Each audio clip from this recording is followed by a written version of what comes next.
So our topic is pneumonia. So what do you understand by pneumonia? What do you understand by pneumonia? कौन से organ में होता है? क्या मतलब होता है निमोनिया? अपन बोलते हैं कॉमन, छोटे से थे तब से सुन रहे हैं. What is pneumonia? हाँ? Any guesses? Any wild guesses? क्या होता है? Lower respiratory tract infection. So what do you mean by upper respiratory tract and lower respiratory tract? हाँ? Upper means? अपर में क्या क्या आएगा? ट्रैकिया क्या? यहाँ से नेजल, यहाँ से शुरू हो जाएगा, नॉस्ट्रिल से. ठीक है, nostril, then upper airway, trachea, and then उसके बाद में जब बाइफर्केशन होता है उसके नीचे is lower tract. So pneumonia is infection of lower respiratory tract. ठीक है. सो कुछ कुछ ऐसे दिखता है, अलग अलग तरीके से बहुत सारे चेस्ट एक्सरे प्रेजेंटेशन हो सकते हैं, but grossly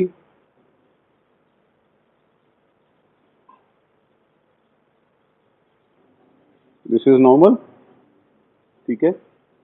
this is cardiac sell out, both lungs. तो जब लंग्स एयर है तो वो ब्लैक अपीयर होंगे. ठीक है. Anywhere which is the alveoli which they are filled, liquid, solidified will appear as white. So जहां पे भी black shadow is being change by white colour और सॉलिडिफाई हो रहा है तो वो निमोनिया है. ठीक है. ये किसी भी शेप फॉर्म में हो सकता है. That will discuss again. So this is the basic unit which is alveoli. So air goes in and these are, ये क्या है? These are blood vessels, capillaries.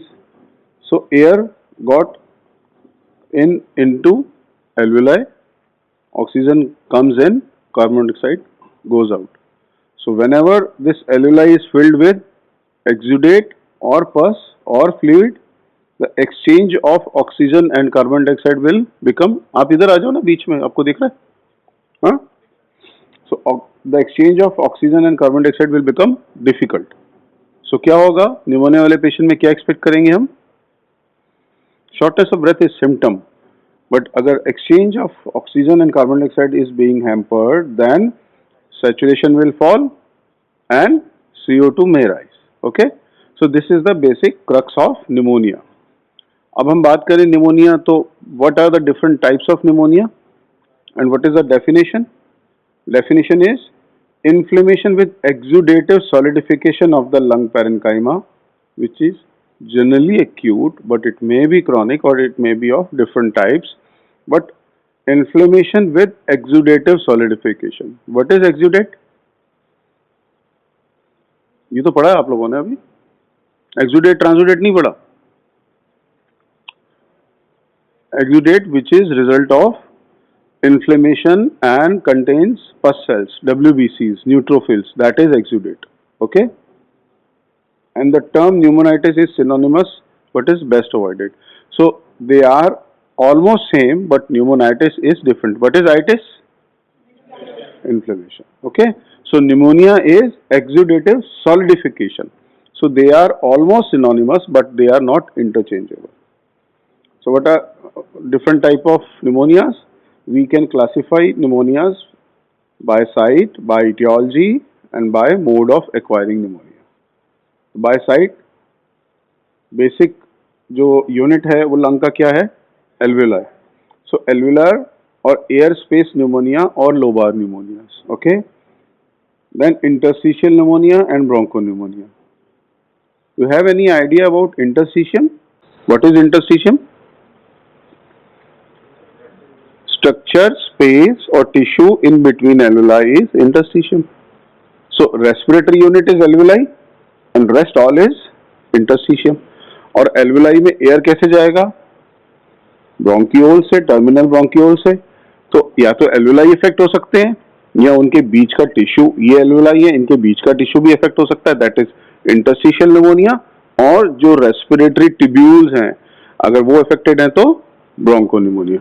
तो etiology के बेसिस पे क्या हो गया, 3 types. Then classification, sorry, by site के according, and by etiology either primary pneumonia, secondary pneumonia and suppurative pneumonia. So what do we mean actually by primary pneumonia?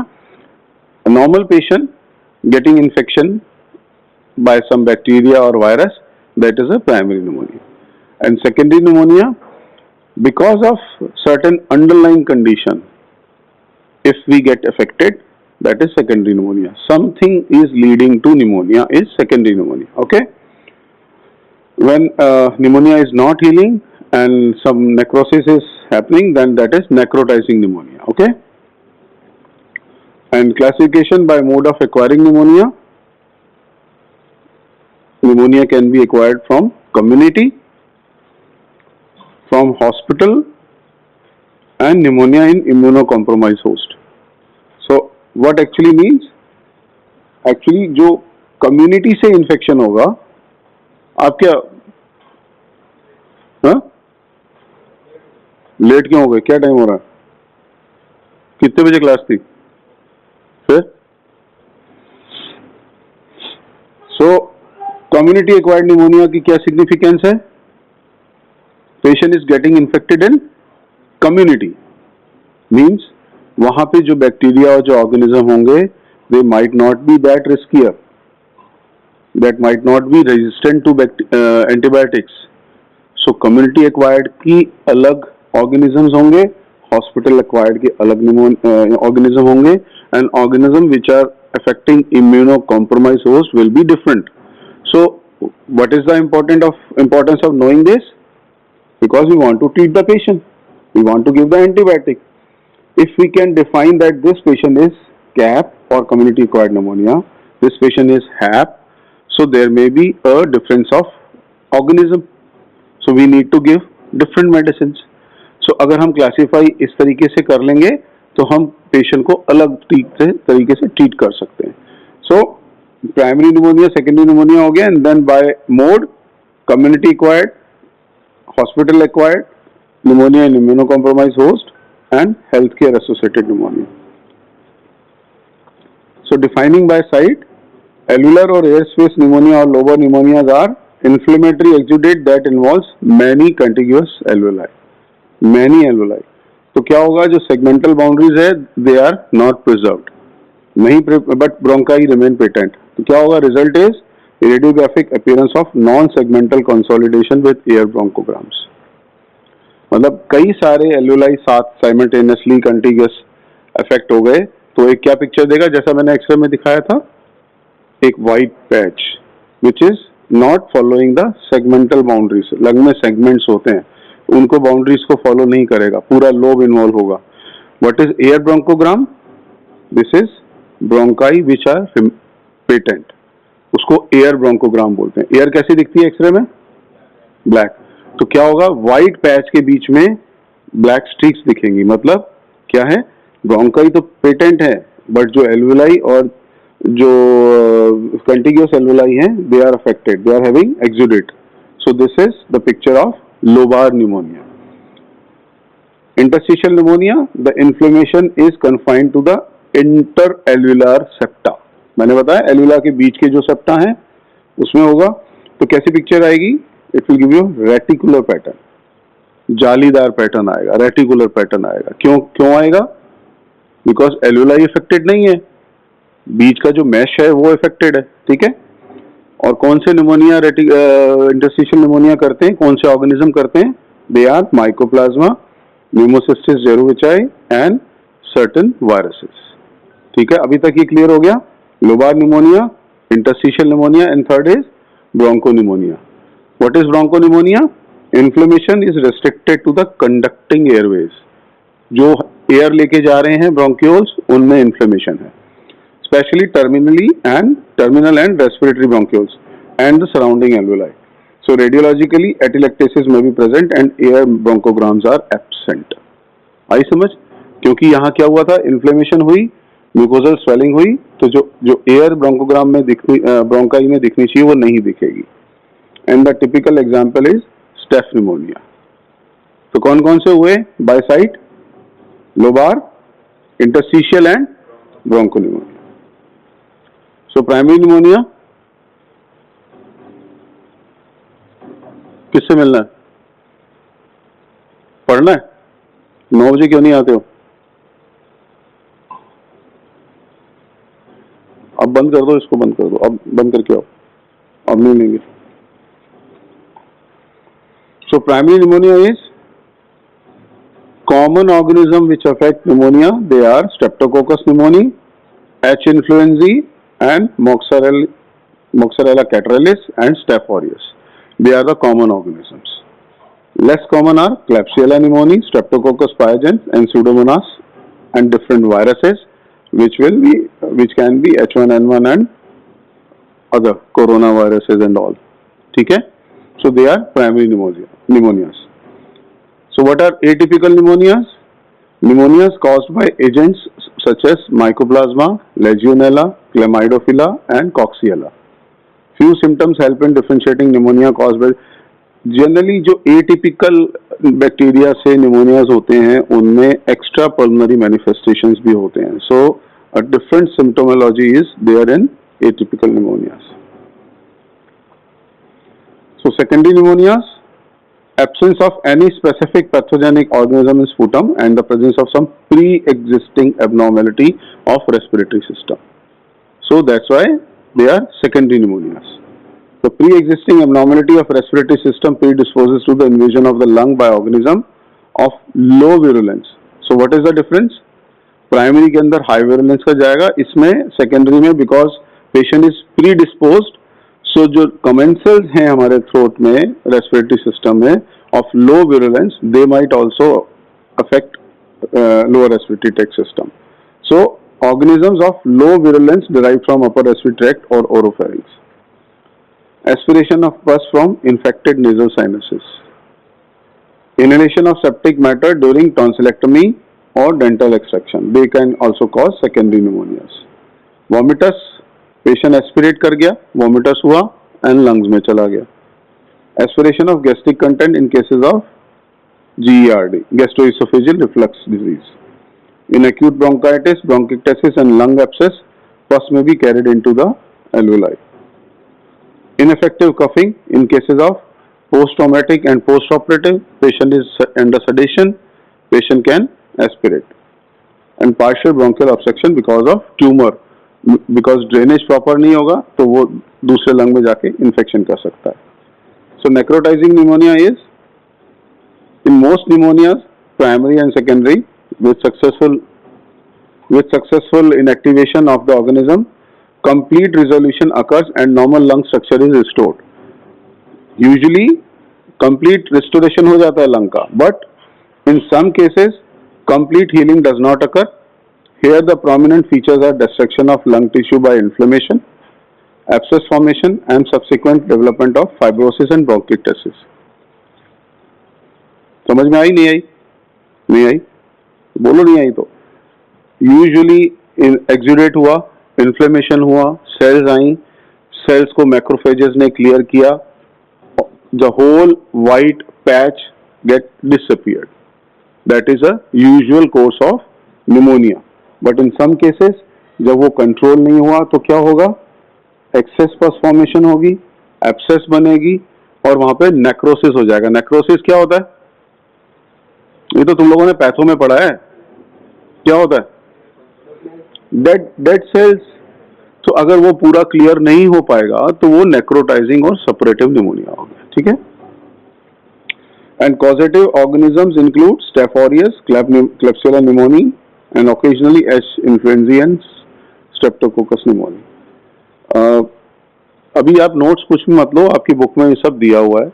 मैं Harrison से नहीं पढ़ा रहा हूँ, आप लोगों की बुक से ही पढ़ा रहा हूँ ताकि आप लोगों के स्टैंडर्ड का ही रहे. ठीक है.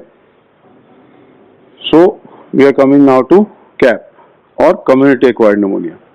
So how will we define CAP? Occurring in a person in a community, that is outside hospital, and acute pulmonary infection in a patient who is not hospitalized or living in a long-term care facility 14 or more days before presentation. Hospitalized होने से 14 days before अगर hospital का exposure नहीं है, community से है, तो that is cap. So here comes the importance of history. आप उससे पूछोगे कि आप हॉस्पिटलाइज हुए थे कि नहीं, 14 दिन में कोई हिस्ट्री नहीं है, तो वो कैप है. ठीक है. The most common organism include strep pneumoniae, H influenza, moraxella, legionella, mycoplasma and chlamydia. The first three organism account nearly 85%. कौन कौन से? Strep pneumoniae, H influenza and moraxella. This category includes both immunocompetent and immunocompromised patients, as causative organisms are almost similar in both the cases. Nosocomial pneumonia or hospital-acquired pneumonia indicates the development of pneumonia after more than 48 hours of hospitalization. Suppose a patient is developing pneumonia on the first day or second day, we'll call it CAP. Okay? 14 दिन पहले की history नहीं है और admit होने के 2 दिन के भीतर अगर वो उसको न्यूमोनिया डेवलप हो रहा है तो that is CAP. After 48 hours is HAP. ठीक है. ये आपको मेडिसिन में आगे थर्ड ईयर में भी काम आएगा और क्लिनिक्स में भी काम आएगा. 14 डेज एंड 2 डेज, ये याद रखना है. Majority of cases of nosocomial pneumonia occur outside ICUs. Highest risk of patient risk is in the patient of mechanical ventilation. So सबसे रिस्की पेशेंट कौन से हैं? जिनको वेंटिलेटर की जरूरत पड़ती है. ठीक है. एंड आफ्टर 2 डेज जो निमोनिया डेवलप करते हैं वो निमोनिया कौन से होंगे? Hospital acquired. और जो ऑर्गेनिज्म होंगे वो यूजुअली ज्यादा विरुलेंस के होंगे या ज्यादा रिस्की होंगे, डिफिकल्ट टू ट्रीट होंगे, रेजिस्टेंट टू एंटीबैक्टीरियल्स होंगे. So pneumonia in immunocompromise host. तो इम्यूनो कॉम्प्रोमाइज स्टेटस कौन कौन से हो सकते हैं? Neutropenic patients, patients with HIV infection, patients with malignancies and patient on immunosuppressives. क्या होते हैं इम्यूनोसप्रेसिव एजेंट्स? एक नाम बताओ. Anti malignant drugs and steroids. ठीक है. सो वो विच विल सप्रेस इम्यूनिटी. अब इम्यूनिटी सप्रेस हो गई तो दूसरे इन्फेक्शन भी तो हो सकते हैं, तो pneumonia might be one. Okay.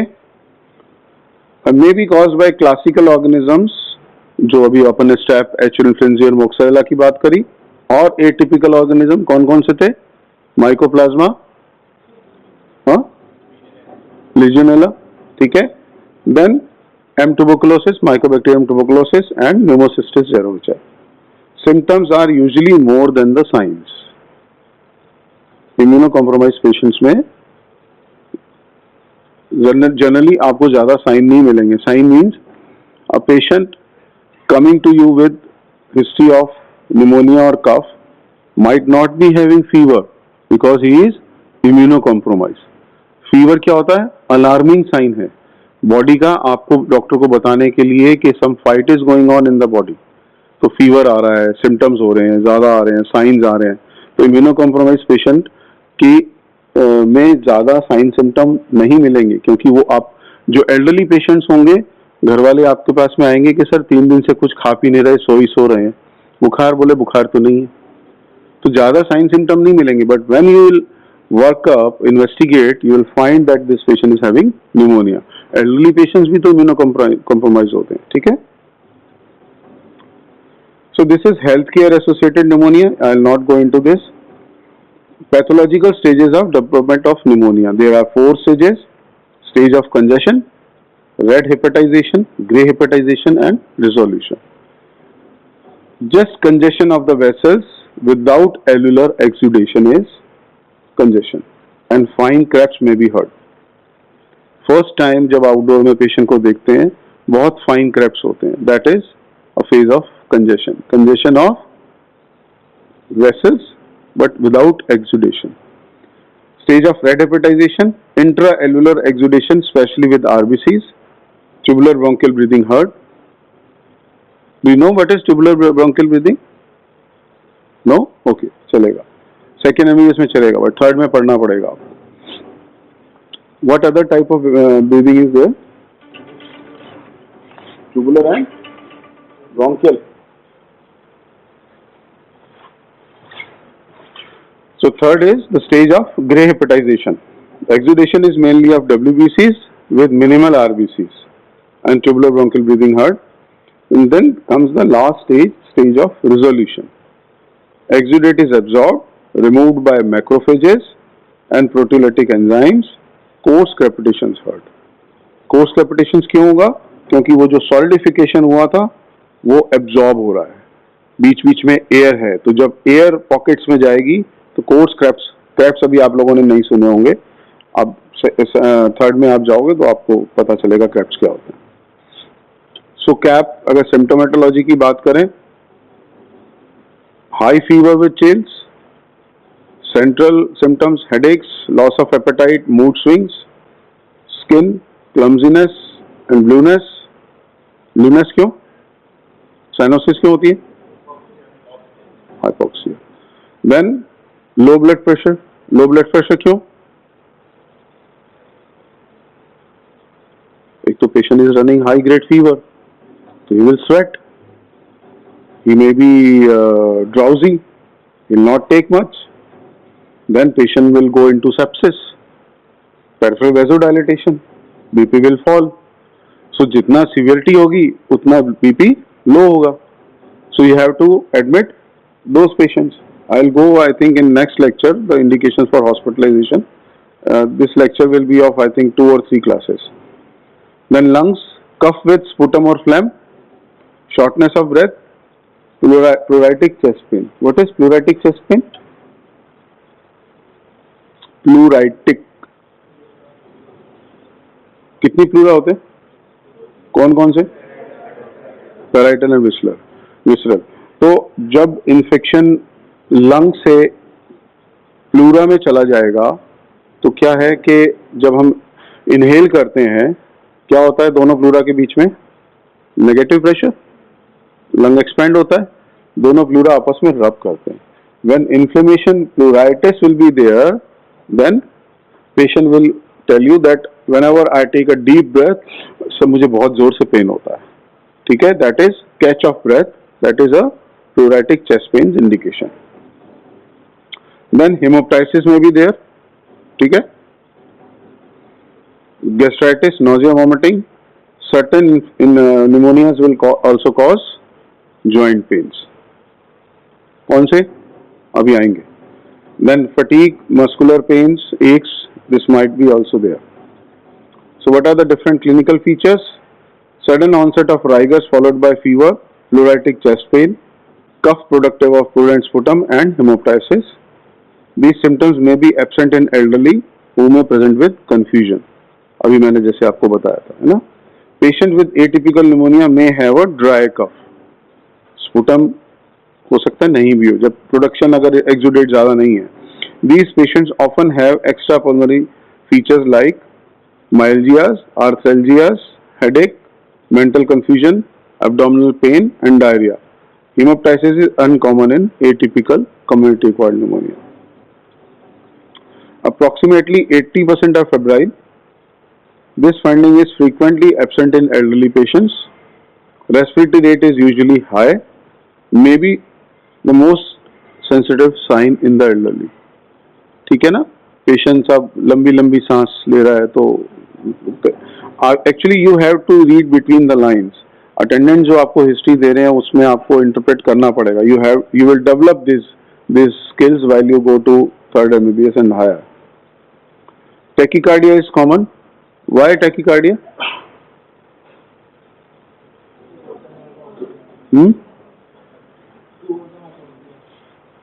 One is hypoxia, second is high grade fever, third is patient is toxic, sepsis में है, so he'll be having this tachycardia.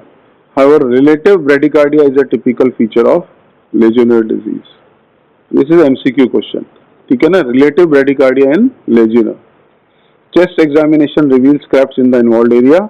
About 1/3 have bronchial breathing, the rest may have tubular breathing. What investigations we order? CBC, and we are looking for high TLC, okay, total leukocytic counts. Leukocytosis with a high percentage of polymorphonuclear leukocytes suggest bacterial pneumonia. ठीक है, high counts हैं, neutrophil ज्यादा है, तो we suspect bacterial pneumonia. In viral and atypical pneumonia usually the leukocytic count is often less than 5000. So ऐसा नहीं है कि टीएलसी नॉर्मल है तो पेशेंट को निमोनिया नहीं हो सकता. Will order the whole battery of investigations. TLC might be normal in viral and atypical pneumonias. Then we'll order the blood culture. May grow the causative organism, particularly in pneumococcal pneumonia. However, blood cultures are recommended only in hospitalized patients, not in OPD basis. Respiratory secretions recommended only in hospitalized patients. Different Ziehl-Neelsen and microscopic tests we order. और अगर sputum नहीं आ रहा होता तो we can induce by nebulizing hypertonic saline. And then we can also go for percutaneous transtracheal aspiration of secretions.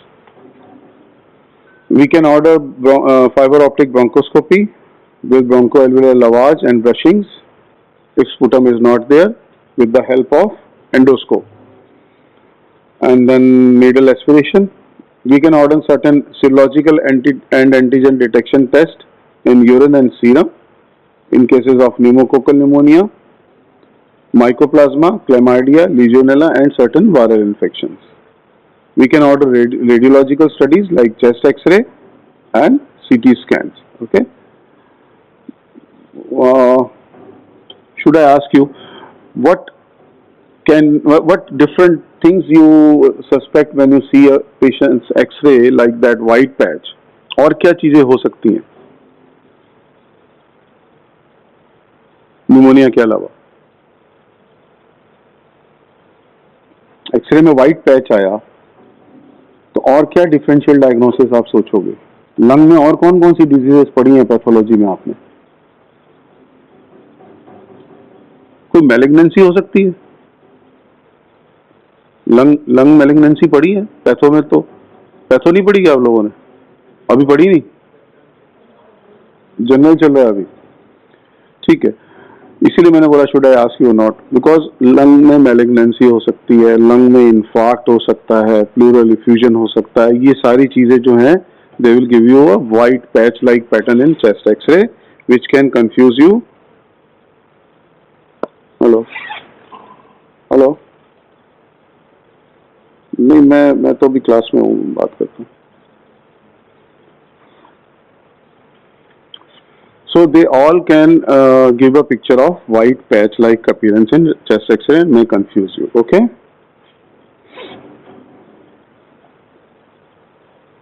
Effusion, empyema, pus collection, malignancy, infarct, emboli, they will all cause white patch in X-ray.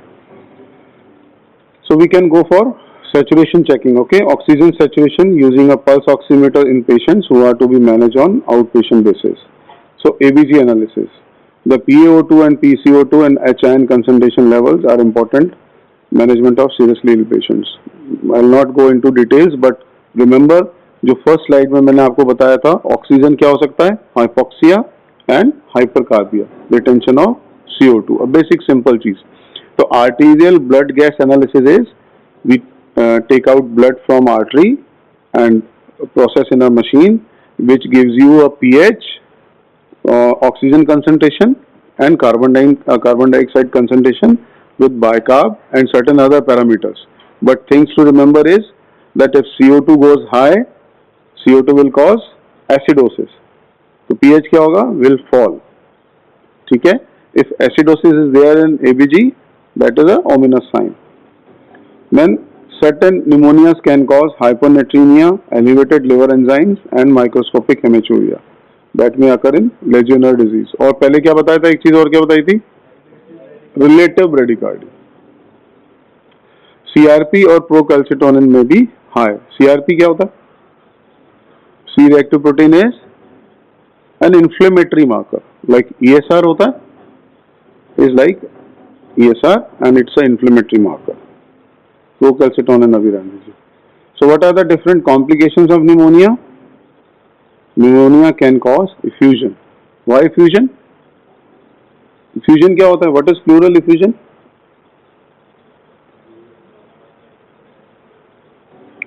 कोई कोई बात नहीं, अभी second MBBS में ही हो, क्या समझ में आता है, क्या तुम्हारा इंटरप्रिटेशन है वो बताओ। Collection of fluid in pleural space, so तो कैसा दिखेगा? वाइट दिखेगा। Air is black, rest all, जितनी डेंसिटी होती जाएगी बोन बिल्कुल वाइट दिखेगी, बाकी की कंसिस्टेंसी एक स्पेक्ट्रम में दिखेगी। बट जब प्लूरल इफ्यूजन सामने होगा तो आपको कंप्लीट पिक्चर देगा, मतलब वो निमोनिया जैसा एक स्ट्रैंड नहीं दिखाएगा। और इफ्यूजन है मींस लिक्विड है, तो दैट विल ग्रेविटेट एंड नीचे से आपको व्हाइट दिखाएगा। उसमें क्या दिखा रहा था, एक पैच ऊपर था, नीचे फिर एयर थी। तो निमोनिया तो जो प्लूरल स्पेस के बीच में फ्यूजन जो है वो तो ग्रेविटेट करेगा, तो that will give you S pattern और basal white patch. Okay, it can cause meningitis because जो बैक्टीरिया है वो अगर ब्लड में जाएंगे तो they can go to any organ. Meningitis, arthritis, endocarditis, pericarditis, peritonitis, empyema, septicemia, and ARDS. What is ARDS? Or they can cause cavitation or abscess formation. Occurs in any severe pneumonia, but is more common in Staph aureus. Cavity दिख जाए, pneumonia लग रहा है, Staph aureus और aspiration pneumonia. Pneumonia can also cause pneumothorax, especially in Staph pneumonia. And mortality rate is high in patients of जो patient got hospitalized and on ventilator or in ICU. So just a quick revision, कहाँ से शुरू किया था हमने? What is the definition?